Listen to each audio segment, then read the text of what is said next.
ጽምዶ ኣብ ዝተፈላልዩ ሃገራት ናይ ዝርከቡ ህዝብታት ምትእኽኻቢ ኣብ ትግራይ ድሕር ዝነበረ ውግእ መንግስቲ ኢትዮጵያ ነትብዶብ ትግራይን ኤርትራን ዝነበረ ሰራዊት ሃንደበት ካብቲ ቦታታት አውጽይዎ ዓላማ ናይዚ ኣብ መንጎ ኤርትራን ትግራይን ውግእ ንኽጅመር ተኾነ ከምቲ ስርዓት ብልጽግና ዝተመነየ ውግእ ኣይተጀመረን ብታት ኤርትራን ትግራይን ብሰንኪ ዝተሓለፈ ነዊሕን ተሓላለኸን ሕማቅ ኩነታት ኣብ መንጎኦም ዝነበረ ዝምድና ከምቲ ኩሉ ዝምነየ ይኮነን ነይሩ ኤርትራ ዓርሳት ከለኸን ሰላማት ቤተሰብ ከመለኻትኩም ደሕና ዲኹም ያው ህዝብ ማዋናውን አዘራራቡን ዘሎ ጉዳይ ሒዘልኩም ደበኺል ኣለኹ ነዚ ቻናል ሰብስክራይብ ኩም ነዚ ቪዲዮ እዚ ላይክ ምዋርኩም ከይትርስዑ ናብ መደብና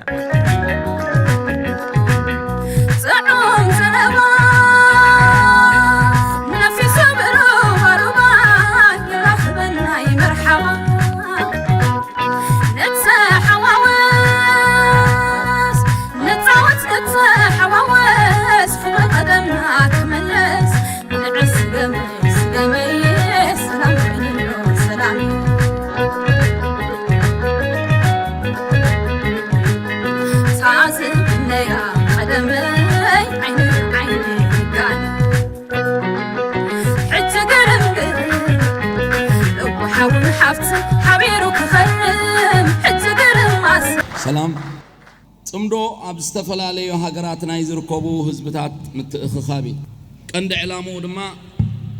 ኣብ ቀርና ኣፍሪቃ ኩናት ደው ንምባል ኣብ ትግራይ ድሕር ዝነበረ ውግእ መንግስቲ ኢትዮጵያ ነትብዶብ ትግራይን ኤርትራን ዝነበረ ሰራዊት ሃንደበት ካብቲ ቦታታት አውጽይዎ ዓላማ ናይዚ ኣብ መንጎ ኤርትራን ትግራይን ውግእ ንኽጅመር እንተኾነ ከምቲ ስርዓት ብልጽግና ዝተመነየ ውግእ ኣይተጀመረን ድሕርዚ እምበር ጽምዶ ናይ ህዝብታት ክህሉ ኣለዎ ዝብል ተበግሶ ዝተወስደ ጽምዶ ክልተ ደረጃታት ይሓሊፉ ተቀዳማይ ሓሳብ ህዝብታት ኤርትራን ትግራይን ብሰንኪ ዝተሓለፈ ነዊሕን ተሓላለኸን ሕማቅ ኩነታት ኣብ መንጎኦም ዝነበረ ዝምድና ከምቲ ኩሉ ዝምነየ ይኮነን ነይሩ ምትእምማን ሃሲሱ ርክብ ተቋሪጹ ብሓባር ምስራሕ ዘይሕሰብ ኮይኑ ኣብ ከምዚ ኩነታት ዝኹሉ ብድሆታት ሰጊርካ ጽምዶ ህዝብታት ክግበር ከኣሊ ዝብል ሓሳብ ምልዓል ጥራይ ቀሊል ኣይነበረን እንተኾነ ውግእ ዝውገደሉ እንኮ መገዲ ንሱ ጥራይ ስለ ዝኾነ እቲ ሓሳብ ግድን ይኽላዓል ነይርዎ ተላዒሉ ድማ ከምቲ ዝተጸበናዮ ጽምዶ ህዝብታት ይገበር ዝብል ሓሳብ ምስ ተላዕለ ገና ከይተበገሰ ብዙሕ ተቃውሞ በፂሕዎ ክትግበር ኣይክእልኒ ተባሂሉ ንጠያይትን መዳፍዕን ዝመርሖ ፖለቲካ ስለ ዝኾነ ብቐዳምነት ፖለቲከኛታት ክዕረቑ ኣለዎም ምሁራት ክሳተፉ ኣለዎም ኣዘዝ ሰራዊት እንተዘይደጊፎሞ ውሕስነቱ ክእመን ኣይክእልኒ ወዘተ ተባሂሉ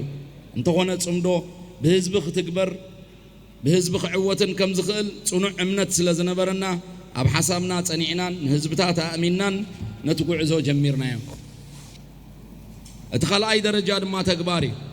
ነቲ ጽምዶ ክግበር ኣለዎ ዝብል ሓሳብ ኣብ ባይታ ብጭቡጥ ኣብ ግብሪ ክትቅይሮ ዝዓበየ ብድሆ ነይሩ እንተኾነ ሳላ ንጹር ረኣይ ሓያል ጻዕሪ ተወፋይነትን መስዋዕትን ጽምዶ ኣብ ግብሪ ውዒሉ ህዝብታት ኣብ ዶብ በኣካል ተራኺቦም ብሓባር ውዒሎም ኢድንኢድ ተጨባቢጦም ኣብ ሓደ ማኣዲ ተቐሪቦም ብሓባር ዘትዮም ብሓባር ንሰላም ፀዊዖምን ኣይፋል ንኹናት ኢሎምን ኣብ መንጎ ህዝብታት ዝዞባና ዘሎ ጽምዶ ልክዕ ከምቲ ናይ ዕዉት ሓረስታይ መሬት ተደላዲሉ ተሓሪሱን ተዘሪኡን እኽሊ በቂሉን ዘሎ ሕጂ ተሪፉ ዘሎ ነቲ እኽሊ ዓጺድካ ኣኺድካ ብግቡእ ኣብ ቆፉኡ ምእታዊ ጽምዶ ተሪፎ ዘሎ ነዚ ናይ ህዝብታት ምትእኽኻብ ናብ ሳልሳይ ደረጃ ምስጋር እዩ ንሱ ድማ ናይዞም ኣብ ዝተኣኪብኩም ዘለኹምን ከማኹም ዝኣመሰሉ ብዝተፈላለየ ሃገራት ዝርከቡ ደለይቲ ሰላም ዝኾኑ ምሁራት ፖለቲከኛታትን ጸለውቲ ዝበሃሉ ኤሊትን እዩ ጽምዶ ብዝያዳ ደልዲሉ ዘላቒ ሰላም ዞባና ንኽረጋገጽ ናብ ማሕበረሰብ ዓለም ከተቃልሕዎ ናብ ውድብ ሕቡራት ሃገራት ሕብረት ኣፍሪቃ ኤውሮጳዊ ሕብረትን ካልኦት ኣህጉራውያን ውድባትን መንግስታትን ብምኻድ ኩሉ ዝከኣለኩም ክትገብሩ ብስም ህዝቢ ቀርና ኣፍሪቃ ትሕተቱ ኣለኹም ብኸምዚ ኢና ነቲ ነዞባ ክህውኽ ብወግዒ ኩናት ኣውጅ ዘሎ ስርዓት ብልጽግና ደው ከነብሎ ንኽእል ልክዕ ከምቲ ኣባላት ጽምዶ ከይተሓለሉ ጽዒሮም ነቲ ጉዕዞ ብዝደረጃ ዘብጽሕዎ ንስኻትኩም ድማ ነቲ ድሮ በቂሉ ዘሎ ዘርኢ ብግቡእ ዓጺድኩምን ኣኺድኩምን ኣብ ቆፉ ከተእትውዎ ጸውዒትና እዩ እጅጎኹም ሰብሲብኩም በብሞያኹም ንሰላም ጸዓሩ ቀርና ኣፍሪቃ ካብ ታሪኽ ውግእን ወረ ውግእን ናብ ታሪኽ ሰላምን ምዕባለን ብምቕያር ንመጻእቲ ደቅና ቅሳነት ንፍጠረሎም ብሓባር ከም ንዕወተሉ ድማ ኣይንጠራጠርን نخبركمن زخبركن تساتفتي صمدو فلما ወደባዊ ከተማ ፖርት ሱዳን ዝካየድ ዘሎ ጽምዶ ኣብ ቅድሚኹም ቀሪበ ንኤርትራውያን ነበርቲ ፖርት ሱዳን ወኪለ ቃል ከስምዕ ዝተዋህበኒ ዕድል እናመስገንኩ ንኹሎም ተሳተፍቲ ጽምዶ እንቋዕ ብድሓን መጻእኩም እብል ቀጺለ ጽምዶ ናይ ህዝብታት ዞባና ዝጀመረን ደኺመ ከይበለለይትን መዓልትን ዝጽዕር ዘሎ አክቲቪስቲ ኣወል ሰዒድ ኣመስግን ኣሕዛብ እዚ ዞባ እዚ ሰላምን ቅሳነትን ከም ዝግቦ ጥርጥር የብሉን ከምኡ ስለ ዝኾነ ድማ ከቢድ ፃዕሪ ተገይሉ ኣብዚ ሕጂ በፅሕዎ ዘሎ ብደረጃ በፅሕዎ ዘሎ በፅሑ ኣሎ በዛ ኣጋጣሚ እዚ ንኹሎም ዕድመ ኤርትራ ኣኽቢሮም ኣብዚ መደብ እዚ ዝተረኸብኩም ኣካላት መንግስትን ህዝብን ሱዳን ከምኡውን ትግራይ ኣምሓራን ካልኦት ናይ ኢትዮጵያ ውድባትን ኣመስግን ዓወት ንጽምዶ ኣፍሪቃ ዓወት ንሓፋሽ هراي حجد مقال مس أبو منبر محبركم تجراي أتو مبرهتو حاجوس زخبركا أمباسادر عيسى أمباسادر هاجر إريترا أب السودان زخبركم توكلت منجستن حزبين السودان زخبركم أمرارحان حزبين محبركم إريتراويان زوباق بحري زخبركم أمرارحان حزبين توكلتي محبر تجارو سودان شنفر بر سودان زخبركم عدمات عجايش زخبركنن لعلو خلون قدم خلون أبزي فلي مدخ صمدو سلام محزنتاوي ركب حزبي حزبتات تجراين إيرتران سودانن كم سلستيهم أحزابات دليت سلام زخونو أب كبابينا زنورو أحد حزبتات ودابتات من تسلام زتفليو فلي بعال أب سودان زركبو تجارو وكيلة يوهانا خبل افتو إذي لومي النبعلو حزبي نحزبي مغسلتا اتم أب زتفلاليو بوتاتات زتخايدو مدرخات سلام كوينو بتبقسو مريحنتن قدسات دليت سلام تجارون إرتروانن بسناي دليت كلتيو حزبتاتن كوينو إنه نومي ناي أب كبابينا زركبو ودابتات تحويسمو أب زلعالة بركي بتيحو يركب جناون كسفح إيو سلازوخانة كم تجارو بهاكتي سلام مسناي كبابينا زوبانا حزبتات سلام كعسل كتباون بوليتيكاون زمدناتاتنا كدلدل بزلنا سناي دليت أبغى نزي سلام كم زلنا كرجاء لكم بفتو أب مجرشة بفولي ملكوعو حزب تجراي كم حزبي أب زقات منا تجمعات كم تجمعهم قصيرهم كل جزء أبغى ننادو زبالكمن زلهمن منجستن حزب السودان زلنا كبرن مسجانان بشم أب السودان زركب حزبنا كمسجن بفتو دلدل سلئي يفرس سلام ينقص سلام نأحزاب كبابينان زبانان كبرن مقوسن سماعاتنا قنيلة أخواني مهون لوغن تحية للضيوف الكرام أتو أندرغاتشو تسجى بقدميا በዚህ ትልቅ የሰላም የህዝብ እንደሳሳት ላይ ተመስርቶ የተጀመረ ጽንዶ የሚባል ለሰላም እንቅስቃሴ ሐሳብ ለመደገፍና ሐሳቡም በስፋት በኢትዮጵያ ውስጥና ከዛም በአፍሪካ ቀንድ እንዲሰራጭ ለማገዝ ተጋብዤ በመምጣቴ ከፍተኛ ክብርና ኩራት ይሰማኛል።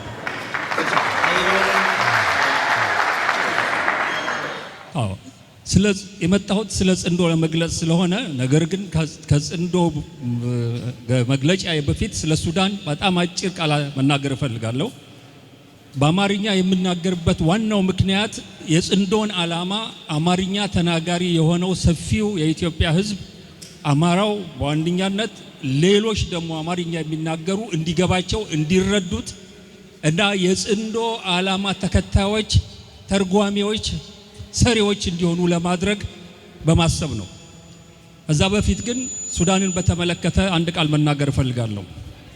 የዛሬ 50 ዓመት ገደማ ከትግራይ ተነስቼ በኤርትራ አድርጌ በቃርወራ በኩል ፖርት ሱዳን ነው የገባሁት። የ24 ዓመት ልጅ ነበርኩ። ሱዳን በዛ ወቅት 1 ሚሊዮን ኢትዮጵያዊ ስደተኞች ተቀብላ ያለ ምንም ማጉረምረም ታስተናግድ ነበር። የሱዳን ሕዝብ ደግነት የማያቅ ኢትዮጵያዊ የለም።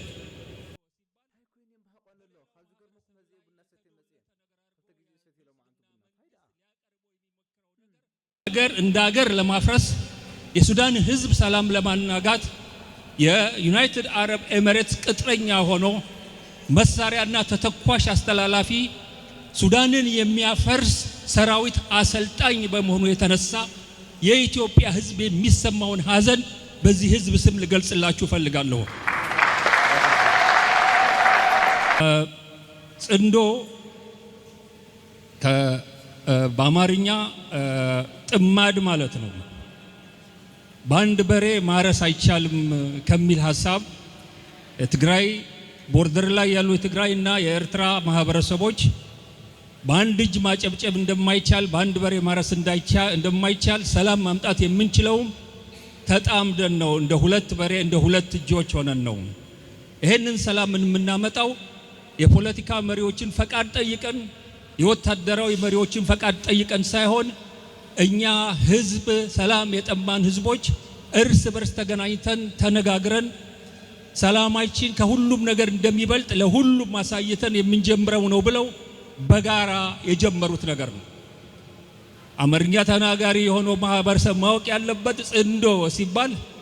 በሌላው ማህበረሰብ ላይ የተዶለተ ነገር አድርጎ የብልጽግና መንግስት ሊያቀርበው የሚሞክረው ነገር ፍጹም ሐሰት የሆነና ይህ ጉዳይ የፖለቲከኞች የጦር መሪዎች ሳይሆን የህዝብ ለህዝብ ግንኙነት ለዘለቄታ ሰላም ለዘለቄታ ደህንነት በጋራ ለመልማት ህዝብ ቆርጦ ዘላቂ ሰላም መረጋጋትና ልማት ለማምጣት የወሰደው አቅጣጫ ነው። ይሄ ትልቅ እርምጃ ነው። ይሄንን አራያነት የተሞላው የትግራይና የኤርትራ ማህበረሰብ እንደ ህዝብ የጀመረውን ነገር ወደ መላው ኢትዮጵያ ማዞር፣ ወደ ሱዳን ማዞር፣ ወደ ሶማሊያ ማዞር፣ ወደ ኤርትራ ሁሉም አካባቢዎች በውስጥ ችግራቸውን በጽንዶ መፍታት የሚችሉበት ከዛ አልፈው ሀገር ለሀገር ያላቸውን ችግር በጽንዶ የሚፈቱበት ምስራቅ አፍሪካ በጽንዶ አይነት የህዝብ ፍላጎት የተቀረጸ የሰላም የመረጋጋት የደህንነትና የብልጽግና ቀጠና ሆኖ ማንም የውጭ ጉልበተኛ ብርና ገንዘብ ያለው ጉልበት ያለው እየመጣ እንደፈለገ የማይፈነጭበትን አካባቢ ለማድረግ ትልቅ ራዕይ ስለሆነ የኢትዮጵያ ህዝብ የአማራ ህዝብም ይሄን የጽንዶ ሐሳብ ተቀብሎ በየቦታው ከሁሉም ወገኖቹ አማራ ህዝብ ከትግራይ ጋራ፣ አማራ ህዝብ ከኦሮሞ ጋራ፣ አማራ ህዝብ ከአፋር ጋራ፣ የትግራይ ህዝብ ከአፋር ጋራ ከዛ አልፎ መላውን ኢትዮጵያ አስተሳስሮ ኢትዮጵያን ከኤርትራ ከሱዳን ከሌሎችም ሀገሮች ጋራ በጽንዶ አድርጎ ሰላምና እርጋታ ያለበትን ሀብታም ቀጠና ፈጥረን እኛ ልጆች ሳይሆኑ ባህር እያቋረጡ ፈረንጅ ሀገር የሚሄዱት ፈረንጆች ቪዛ ለምነው ወደኛ የሚመጡበትን ሁኔታ ለመፍጠር የሚያስችል ነገር የሚያመጣ ስለሆነ ሁሉም ሊደግፈው ይገባል ባይ ነኝ። በመጨረሻ ሱዳን ዛሬ ካለችበት አስከፊ የሆነ ግጭት ወጥታ ይህ ደግ ህዝቧ ከዚህ ችግር ተገላግሎ ጠንካራ ሰላም የሰፈነባት የበለጸገች ሱዳን እንደምናይና መላው የኢትዮጵያ ህዝብ ያ ቀን እስኪመጣ ድረስ ከሱዳን ህዝብ ጎን የሚቆም መሆኑን በእርግጠኝነት መናገር ፈልጋለሁ። አመሰግናለሁ። ቃል አክቲቪስት አወል ሰዒድ ሸፈጥ መሽኩራ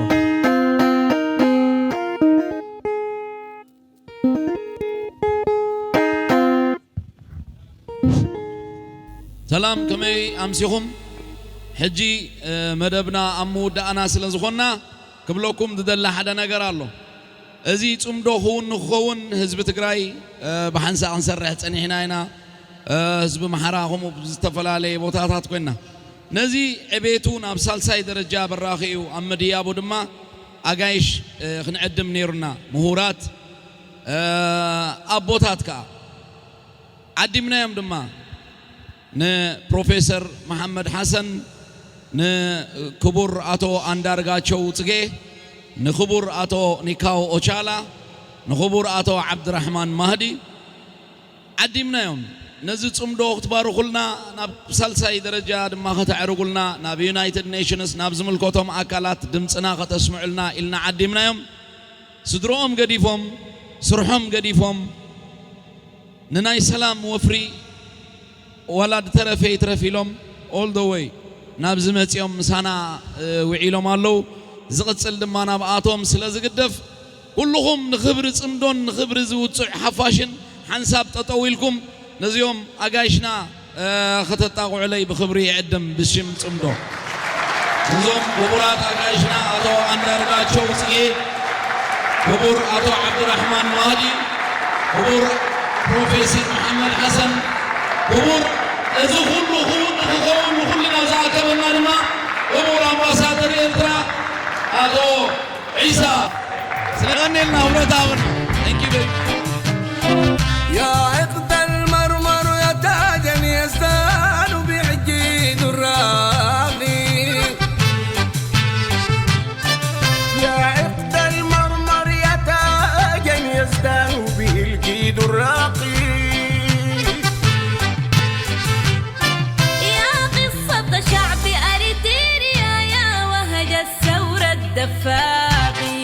رجالني اشهد ربي حبي أبدا مكتوب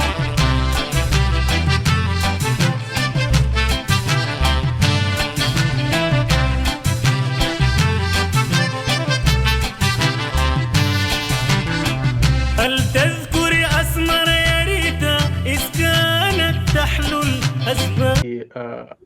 ኣብ ቀረባ እዋን ኣብ መንጎ መንግስቲ ኤርትራን መንግስቲ ኣሜሪካን ከምኡውን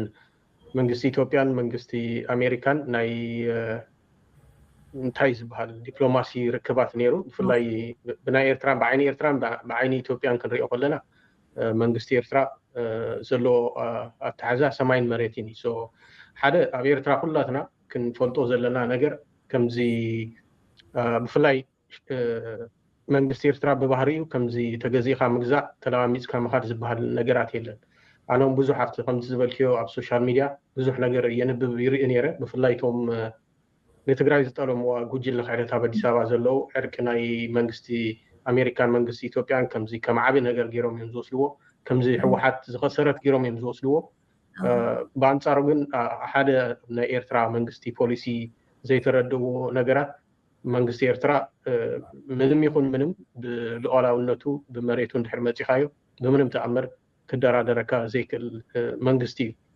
እዩ ካብ ሕሉፍ ሓደ ተመክሮ ኣሎ ምናልባት ናብ ናይ ሬድዋን ሁሴን ትዊተር ዝጥቀሙ ብፍላይ ሰባት እንድሕር ኣለዉ ኮይኖም ቅድሚ 3 ዓመት ኣብ ኬንያ መንግስቲ ኢትዮጵያ ካልኦትን ኣብ ኬንያ ኣብ ዝነበረ አይ ቲንክ ኣብ ኬንያ ይመስለኒ ዝነበረ ኣኼባ መራሕቲ መንግስቲ ናይ ኤርትራ ንበይኖም ኮፍ ኢሎም ኣብ ዕረፍቲ which is break ምስ ወፁ ሻሂ ኣብ ዝሰትይሉ ዝነበሩ ሰዓት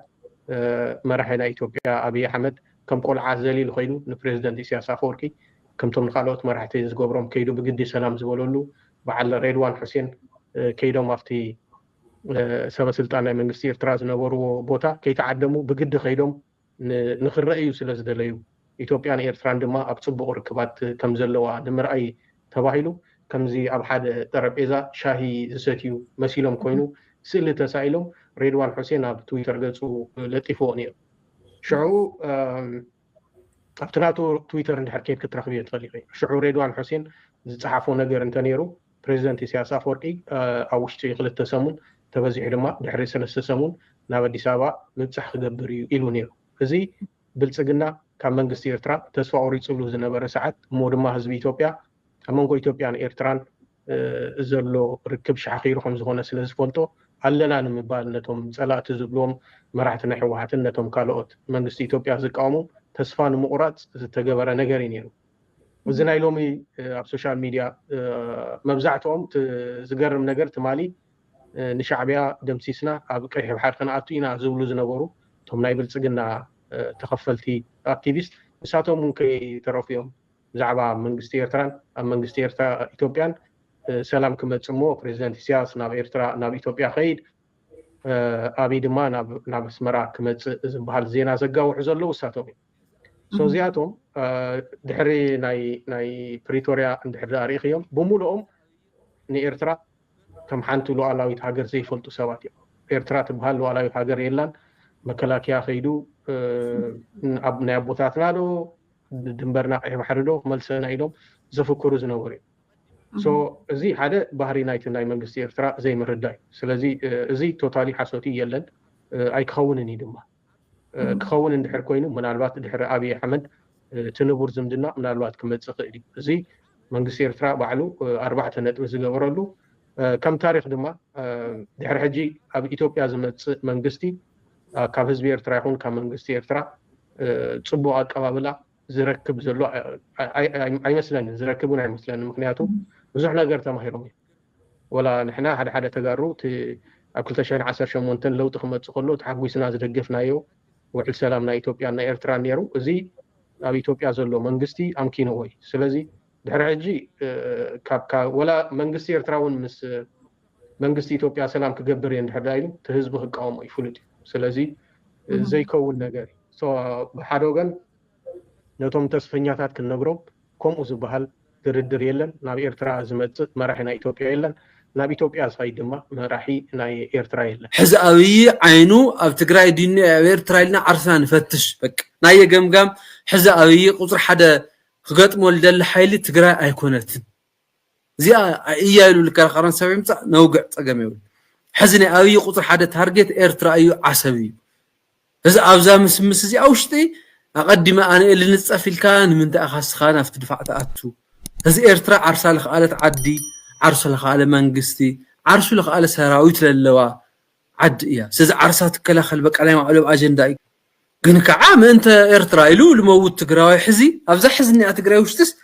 የርእኻ እግዚኣብሔር የርእኻ ናይ ዓርስና መዓት ጉዳይ መዓት ነዃል ከይደፈናስ ምእንተ ዝኾነ ዓዲ